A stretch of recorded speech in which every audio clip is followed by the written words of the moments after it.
환경, 사회, 지배구조를 의미하는 ESG가 뉴 노멀 시대의 새로운 투자 키워드로 떠오르고 있습니다. ESG 관련 펀드와 ETF 같은 상품이 쏟아지고 있는데요. 다만 아직은 갈 길이 멀다는 평가도 나옵니다. 조은하 기자가 보도합니다. 최근 1년 동안 자금이 15조 원가량 빠져나간 국내 주식형 펀드 시장. 침체된 펀드 시장 분위기 속에서도 ESG를 포함한 사회 책임 투자 펀드만큼은 달랐습니다. 지난해 하반기부터 자금이 크게 유입되면서 설정액은 1조 6천억 원, 순자산으로 따지면 2조 원대 규모로 성장했습니다. 장기 성장성에 대한 기대가 커지면서 자금 유입이 커지는 유형 중에 하나로 지금 뽑히고 있고, 그게 사실 투자자들의 관심을 반영하고 있는 것으로 보여집니다. 우리나라 같은 경우에는 액티브 펀드들도 많이 운용이 되고 있는데, 그 사회책임 투자, ESG 그쪽 분야에 대해서 관심이 늘어나면서 패시브 펀드, ETF로도 굉장히 지금 이렇게 설정도 많이 새로운 펀드도 많이 늘어나고 있고.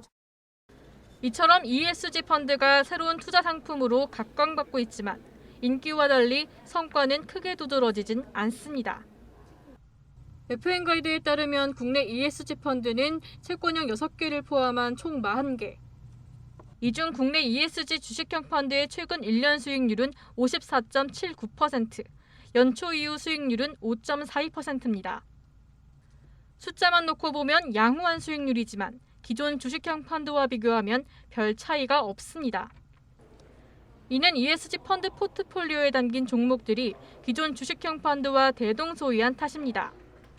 전문가들은 운용사들이 자체적으로 ESG 분석을 통해 포트폴리오를 구성하는 것이 아닌 일부 ESG 평가기관의 평가 등급을 활용해 포트폴리오를 선정하는 구조적 한계를 가지고 있다고 말합니다.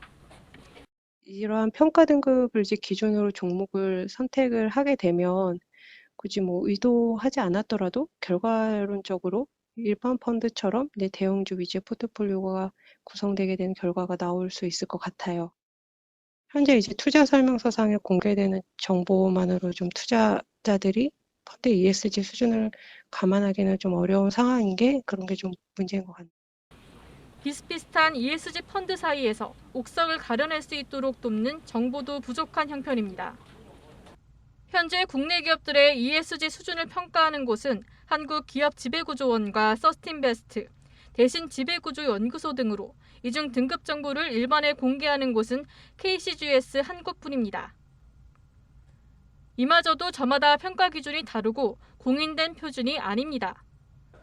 전문가들은 펀드가 투자한 기업의 ESG 기업 성과가 어떻게 개선되고 있는지, 어떤 분쟁이 연루된 게 있는지 등 세부적인 내용을 공개할 수 있도록 제도적 보완이 필요하다고 말합니다.